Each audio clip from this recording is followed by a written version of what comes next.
kasih Bapak Ibu penilai dalam sertifikasi pada gelombang 1 tahun 2025. Perkenalkan, nama saya Suci Fitriani SPD MPD, salah satu dosen pada program studi FK Pendidikan Guru Sekolah Dasar Universitas Syahkuala. Video ini dibuat untuk melengkapi persyaratan dalam pengajuan sertifikasi dosen gelombang 1 tahun 2025, yaitu terkait pernyataan diri dosen dalam unjuk kerja Tridharma Perguruan Tinggi PDD UK TPT dalam bidang pengajaran. Pada kesempatan kali ini, mata kuliah yang akan saya ambil sebagai contoh dalam video pembelajaran adalah mata kuliah wajib dalam program studi pendidikan guru sekolah dasar, tepatnya pada semester 1, yaitu konsep dasar IPA SD 1. Mata kuliah ini terdiri dari 2 SKS. Dalam penerapan pembelajaran pada mata kuliah ini, saya menerapkan sistem pembelajaran DIA, Delivery, Interaction, dan Assessment. Delivery di mana saya menyampaikan beragam materi pembelajaran untuk membantu mahasiswa dalam menemukan konsep-konsep terkait dengan materi melalui penerapan pendekatan, metode, strategi, dan model-model pembelajaran yang bervariasi.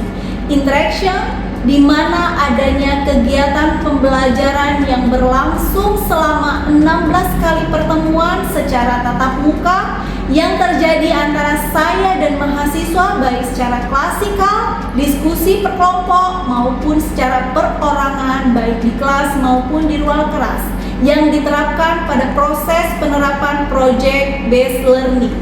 Assessment, memberikan tugas-tugas terstruktur yang telah direncanakan, misalnya pemberian kuis di setiap pertemuannya, pemberian tugas berbasis proyek, serta memberikan kasus-kasus terkini untuk dipecahkan guna mengukur kemampuan mahasiswa dalam proses pembelajaran.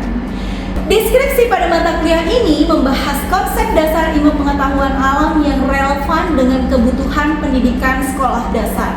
Disinilah saya sebagai dosen pengampu mata kuliah menerapkan aspek delivery. Mata kuliah ini meliputi pengenalan makhluk hidup dan proses kehidupannya, hubungan antar bagian tubuh, siklus hidup makhluk hidup, dan sistem organ dalam tubuh manusia dan hewan. Mata kuliah ini disampaikan dengan metode diskusi, tanya jawab, serta penugasan, serta model yang diterapkan dalam mata kuliah ini yang diantaranya adalah problem based learning dan project based learning, yang dimana dalam penerapan problem based learning, mahasiswa nantinya akan dihadapkan dengan kasus-kasus terkini terkait manusia dan lingkungannya untuk meningkatkan kompetensi pedagogik dan kemampuan berpikir kritis mereka. Serta dalam penerapan project based learning, mahasiswa nantinya akan dituntut untuk dapat membuat serta menghasilkan media pembelajaran terkait sistem organ pada manusia, serta mahasiswa juga dituntut untuk dapat mengembangkan materi perkembangbiakan pada tumbuhan melalui budaya tanaman hidroponik. Selanjutnya, CPL yang diangkat dalam mata kuliah konsep dasar IPA 1 ini adalah pada CPL 2, yaitu mampu menunjukkan sikap religius dalam menguasai secara mendalam ideologi Pancasila dan dasar-dasar pendidikan, serta menerapkannya dalam pembelajaran dengan pemikiran kritis dan inovatif. Dan pada CPL 4, yaitu mampu menguasai pengetahuan bidang studi di sekolah dasar yang meliputi bahasa Indonesia, matematika, IPA, IPS, PPKN, SBDP, dan PJOK sesuai dengan keahliannya berdasarkan kaidah, tata cara, dan etika ilmiah. Adapun yang menjadi capaian pembelajaran mata kuliah ini terdiri dari 3 poin materi. Pada CPMK 1, yaitu mampu menganalisis interaksi makhluk hidup dengan lingkungannya. Pada CPMK 2, mampu menjelaskan struktur organ, fungsi, dan kesehatan pada manusia. Dan yang terakhir pada CPMK 3, yaitu mampu menjelaskan struktur organ dan fungsi pada hewan dan tumbuhan. Adapun yang menjadi pokok bahasan utama dalam mata kuliah ini terdiri dari 7 poin materi, yang diantaranya adalah yang pertama kita dapat membahas tentang makhluk hidup dan proses kehidupan, yang kedua hubungan antar bagian tubuh, yang ketiga ada siklus hidup makhluk hidup, selanjutnya ada perkembangbiakan makhluk hidup, kemudian organ peredaran darah, organ pernafasan, dan yang terakhir adalah organ pencernaan pada manusia dan hewan. Lalu yang menjadi referensi yang saya gunakan dalam mata kuliah konsep dasar IPA 1 ini adalah beberapa bahan ajar berupa PPT yang disiapkan sendiri oleh saya sebagai dosen pengampu mata kuliah, serta beberapa bahan rujukan lainnya, baik itu berupa modul dan buku dari beberapa referensi terkait. Adapun terkait korelasi penilaian yang terjalin antara CPL dan CPNK dalam mata kuliah ini adalah pada CPNK 1 dengan bobot 20%, dengan rincian CPL 2 sebanyak 5% dan CPL 4 sebanyak 15%, CPNK 2 dengan bobot 40% dengan rincian CPL 2 5% dan CPL 4 35%, CPNK 3 dengan bobot 40% dengan rincian CPL 2 5% dan CPL 4 35%. Serta yang menjadi poin assessment dalam mata kuliah ini diambil dari beberapa aspek, yaitu partisipasi atau kehadiran dengan bobot total 10% yang diambil dari pemenuhan CPNK 1, 2, dan 3, kuis dengan bobot total sebanyak 10% yang diambil dari pemenuhan pada CPNK 1, 2, dan 3, project sebesar 25% yang diambil dari pemenuhan CPNK 2 dan 3, UTS sebanyak 25% yang diambil dari pemenuhan CPNK 1 dan 2, serta UAS sebanyak 30% yang diambil dari pemenuhan CPNK 1, 2, dan 3. Serta korelasi antara penerapan model pembelajaran dengan CPMK yang digunakan dalam mata kuliah ini adalah case method, project based learning, serta team based project, yang dimana penerapan case method dilakukan dalam setiap pemenuhan dari CPMK 1, 2, dan 3, serta pada project dan team based learning ditujukan dalam penerapan proses pembelajaran pada CPMK 2 dan pada CPMK 3. Berikut adalah contoh video pembelajaran yang akan dilakukan secara tatap muka dalam proses offline yang berlangsung di dalam kelas. Assalamualaikum warahmatullahi wabarakatuh. Waalaikumsalam warahmatullahi wabarakatuh. Bagaimana semua kabarnya hari ini? Alhamdulillah baik, Ibu. Alhamdulillah. Nah, sebelum kita memulai pembelajaran di hari ini, ada baiknya kita membaca doa terlebih dahulu ya. Siapa kira-kira yang ingin memimpin doanya di depan? Boleh, silakan.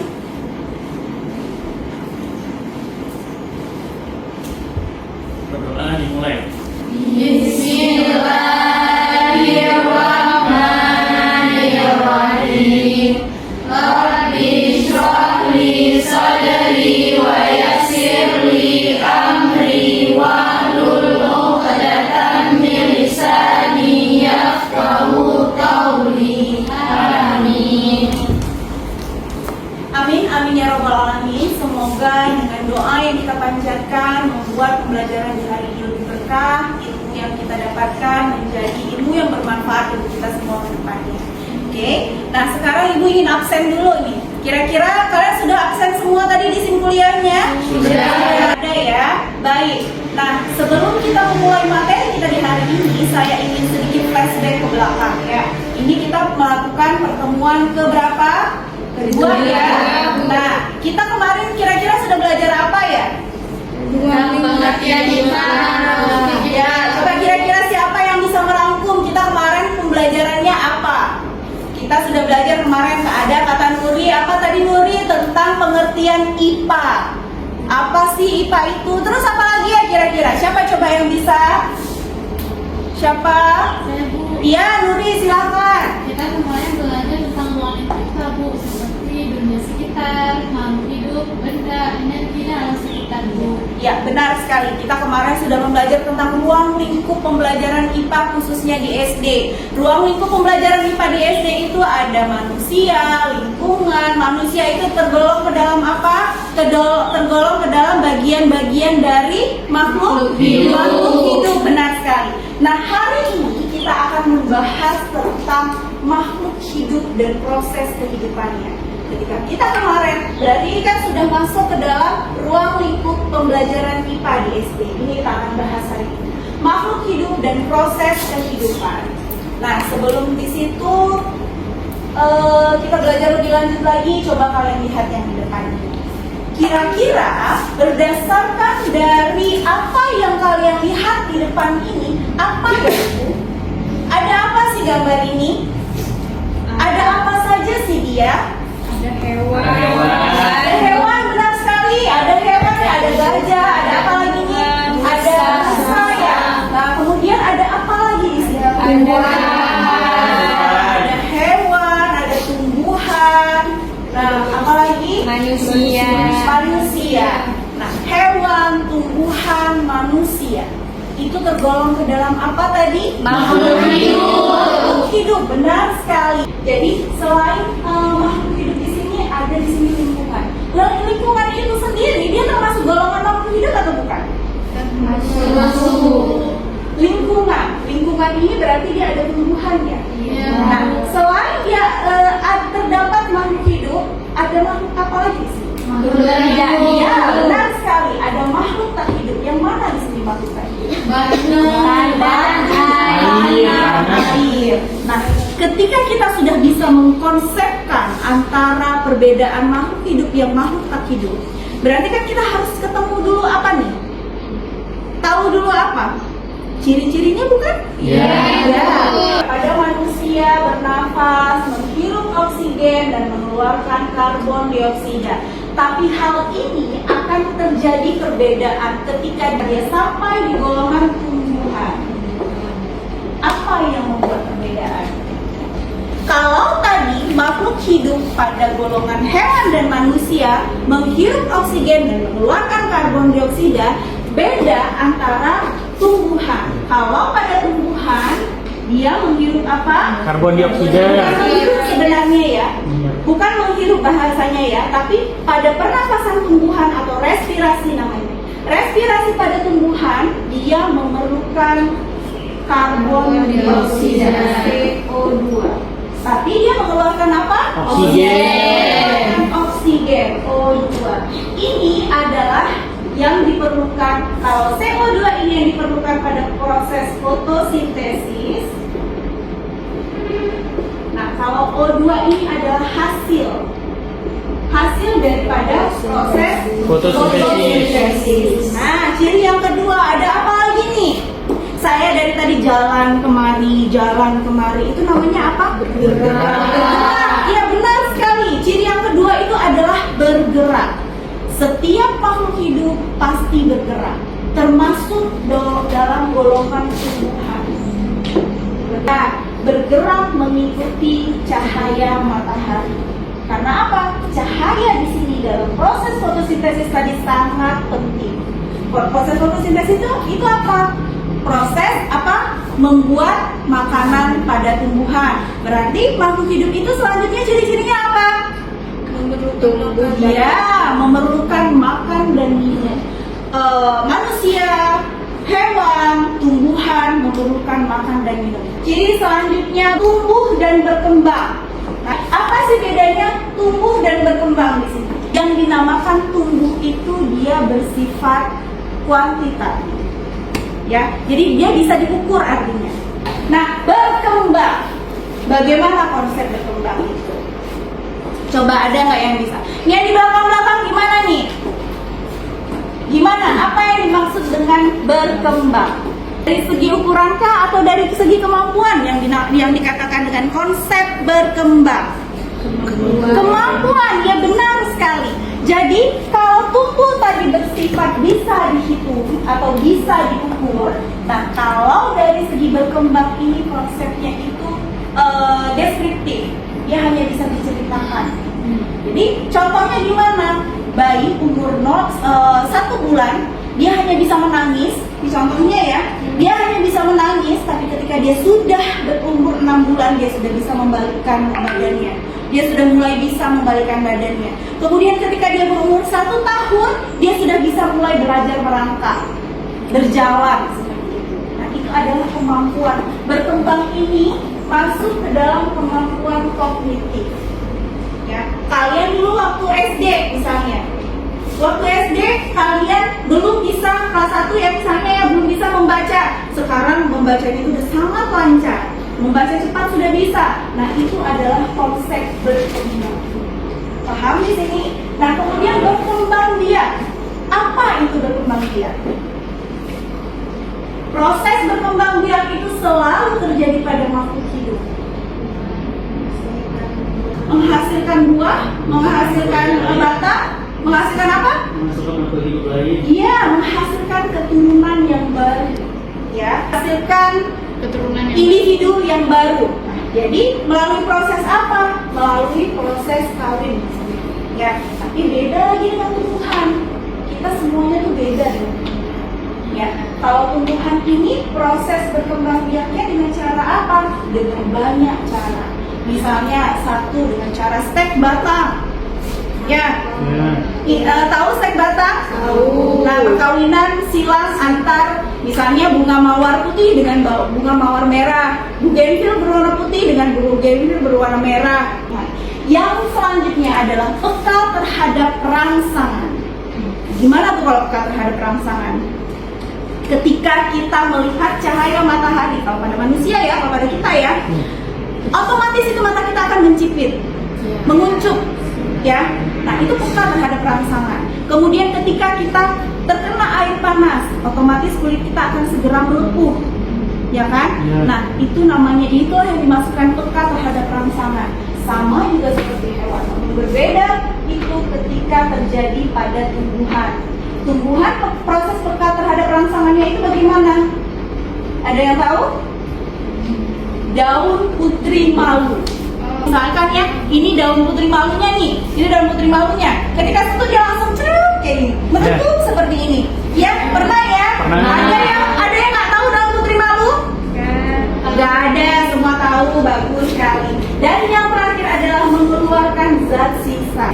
Kalau mengeluarkan zat sisa pada manusia dan hewan itu dalam bentuk apa? Kotoran. Kotoran. Kotoran itu terbagi atas berapa macam? Dua. Dalam bentuk padat dan dalam bentuk cair. Kalau dalam bentuk padat itu dinamakan dengan feses, kalau dalam bentuk cair itu dinamakan dengan urin. Nah, yang kalau tadi kita sudah membahas tentang ciri-ciri dari makhluk hidup, sekarang perbedaannya apa sih dengan makhluk tak hidup tadi sehingga kita bisa menyimpulkan, oh ini makhluk yang hidup, ini benda yang mati. Saya tanyakan sama kalian. Tadi kita sudah belajar semua ya. Apa itu ciri-ciri makhluk hidup yang pertama? Kemudian apa lagi? Kemudian apa lagi? Tumbuh dan berkembang. Apa lagi? Makan dan minum. Selanjutnya apa lagi? Berkembang biak. Selanjutnya ada apa lagi? Beradaptasi lalu mengeluarkan zat sisa. Nah, itu semua coba salah satu contoh aja saya ambil. Bernafas. Coba kalian semua bernafas, kalian rasakan, ya. Terus kalian pegang di sini. Waktu kalian hembuskan nafasnya, kalian rasakan apa yang terjadi gitu ya. Saya hitung sampai 3. 1, 2, 3. Mulai bernafasnya, tarik nafasnya, hembuskan kembali. Terasa nggak keluar udara itu di tangan? Terasa. Saya mau coba dengan botol ini sekarang. Ayo kita sama-sama yuk. Suruh dia, atau kalian punya apa di meja kalian? Nah, apa saja boleh, kertas boleh, handphone boleh, pulpen boleh. Kalian pegang ini. Kalian pegang, iya. Pegang semuanya, iya. Kertasnya dipegang, kakak ada, ini kakak saya bisa pinjamkan salah satu, iya. Nah, ini ya, nih punya benda semua ya di tangannya ya. Yeah. Nah, sekarang kita sama-sama memerintahkan dia untuk bernafas. Bernafas tadi waktu menghirup nafas kita nggak bisa buktikan ya. Nah, kemudian ayo botol keluarkan. Kalian bilang sama punya kalian masing-masing. Kalau kalian pegang handphone, kalian bilang ayo handphone keluarkan, ayo pulpen keluarkan, ayo kertas keluarkan. Ayo keluarkan nafasnya. Terasa nggak? Ada nggak rasanya? Iya. Ya, berarti kalian sudah pegang macam-macam ya benda yang tak hidup ya. Ya. Ada bernafas, dia tidak ada bernafas. Nah, ini apa nih namanya? Rangka manusia. Rangka manusia. Rangka manusia ini kan ini hampir mirip ya. Hampir mirip ya dengan kita ya. Dia punya kepala, kita punya kepala juga kan? Punya. Atau ada yang mau maju ke depan? Ingin membuktikan? Boleh. Ayo sini satu orang. Siapa aja boleh. Ayo sini siapa aja Kakak punya tangan apa ya? Tangan kiri. Tangan kiri kakak ada. Nah ini. Nah, coba siapa namanya? Wina. Iya, Wina, coba angkat tangan kirinya. Ini kita panggil apa ya? Iya, Bambang. Kata Wina ini Bambang. Bambang coba angkat. Wina geser sini, dia nggak bisa gerak nanti. Bambang coba angkat tangan kiri. Ngerti dia, ya kan? Nah, terima kasih, Wina. Nah, ini membuktikan apa? Membuktikan apa? Kalau makhluk hidup tadi, manusia tadi bisa bergerak, ini adalah bukan manusia, walaupun ini adalah perumpamaan dari kerangka manusia. Dia punya tangan, dia punya kepala, dia punya rongga dada, tapi dia bukan manusia, dia adalah benda mati. Paham di sini perbedaannya? Begitu juga dengan ciri-ciri yang lainnya, bisa kita buktikan, semua kita bisa buktikan. Paham sampai di sini? Paham. Nah, kemudian yang selanjutnya adalah hubungan makhluk hidup dengan lingkungannya. Nah, apa sih hubungan makhluk hidup dengan lingkungannya? Ketika tadi kita sudah membahas panjang kali lebar mengenai makhluk hidup, manusia, hewan, tumbuhan, sekarang kita membahas tentang lingkungan. Nah, kita harus tahu dulu sebelumnya, apa itu lingkungan. Lingkungan itu adalah segala sesuatu yang ada di muka bumi ini. Ya, kita termasuk komponen yang ada di dalam lingkungan? Termasuk. Ya, benar sekali. Makhluk hidup itu termasuk ke dalam komponen yang ada di lingkungannya. Nah, makanya itu komponen dalam lingkungan itu terbagi atas dua, yang dinamakan dengan komponen biotik dengan komponen abiotik. Yang dimana komponen abiotik di sini adalah merupakan komponen yang hidup. Benar sekali, Fauka. Terima kasih, Fauka. Nah, jadi komponen biotik itu adalah komponen yang hidup. Nah, jadi komponen biotik ini dibedakan dari cara mendapatkan makanannya. Ya, nah, jadi dengan cara mendapatkan makanannya terbagi atas 3 kategori. Yang pertama sekali ada produsen, kemudian yang kedua ada konsumen, yang terakhir ada Pengurang. Ya, benar sekali. Inilah dari komponen biotik tadi. Kemudian ada selanjutnya komponen abiotik. Kalau komponen biotik tadi merupakan komponen yang hidup, sedangkan komponen abiotik ini adalah komponen yang tidak hidup. Nah, jadi kedua ini yang tidak hidup itu apa saja? Air, udara, panas, dan segala. Nah, jadi antara komponen biotik dengan komponen abiotik ini dia saling melengkapi. Makanya itu ada hubungan timbal balik antara komponen biotik dengan komponen abiotik. Paham semuanya sampai di sini? Paham.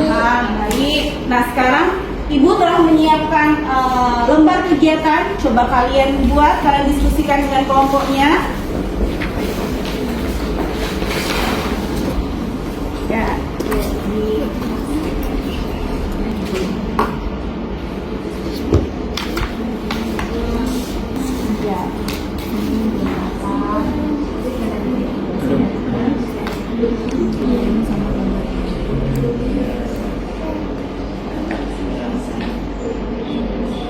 selesai ya? Selesai. Sudah selesai semuanya? Sudah. Siapa kira-kira sekarang yang mau presentasikan hasilnya? Boleh, silakan ke depan. Kami dari kelompok 3 ingin mempresentasikan hasil kerja kami tentang klasifikasi makhluk hidup dan benda hidup. Jadi pada fase pertama yaitu orientasi terkait bermasalah, ada 2 gambar, yang mana gambar 1 ini lebih mudah ditemukan karena dia tersusun rapi sesuai dengan jenisnya, dan gambar kedua dia susah ditemukan karena barang-barangnya itu tidak tersusun rapi sesuai dengan jenisnya. Jadi dari gambar ini dapat kita amati bahwa kondisi yang lebih mudah untuk menemukan barang yang dicari yaitu pada gambar 1. Terima kasih sekali, berikan tepuk tangannya. Oke, sebelum kita menutup pembelajaran hari ini, ayo coba siapa yang bisa memberikan kesimpulan pembelajaran kita di hari ini? Maju 1 orang ke depan atau boleh di bangkunya. Ya boleh, silakan. Berdiri Kak. Baik, perkenalkan nama saya Rahmi. Jadi kesimpulannya dari yang udah kita pelajari hari ini, tadi ada ciri-ciri makhluk hidup seperti ada bernafas, bergerak, berkembang biak, mengeluarkan zat sisa dan lain-lain. Itu yang dapat saya sampaikan. Terima kasih sekali lagi sama-sama.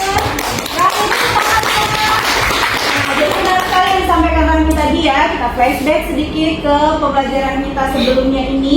Nah, jadi kita tadi sudah membahas apa saja makhluk hidup. Makhluk hidup itu ada terbagi atas berapa golongan? Dua golongan, tumbuhan dan hewan. Makhluk hidup itu tumbuhan dan hewan. Satu lagi manusia, tapi masuk manusia itu termasuk ke dalam golongan hewan. Nah, kemudian kita membahas juga ciri-cirinya. Apa ciri-ciri makhluk hidup? Yang pertama sekali adalah bernafas. Adalah ciri utama dari makhluk hidup. Yang membedakan poin pertama sekali yang membedakan antara makhluk hidup dengan makhluk tak hidup adalah bernafas. Nah, ketika makhluk hidup itu sudah tidak bernafas, maka dia sudah tidak melakukan lagi ciri-ciri yang di bawahnya itu.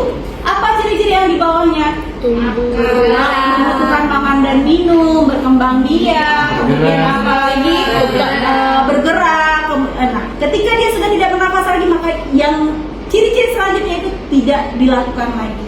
Ya, jadi yang pertama sekali poin penting pada makhluk hidup itu adalah bernafas. Ya, nah kemudian kita juga membahas interaksi antara makhluk hidup dengan lingkungannya. Bagaimana interaksi itu? Interaksi itu adalah yang terjadi ketika ada hubungan antara komponen biotik dengan komponen abiotik. Sampai di sini apakah ada pertanyaan? Tidak ada ya, insya Allah paham semuanya ya. Nah, alhamdulillah, semoga ilmu yang saya berikan di hari ini bermanfaat untuk kalian semua ke depannya.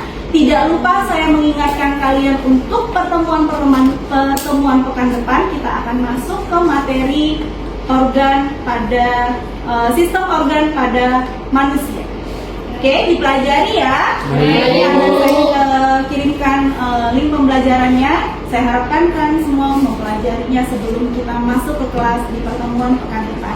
Saya akhiri sampai di sini. Assalamualaikum warahmatullahi wabarakatuh. Waalaikumsalam warahmatullahi wabarakatuh.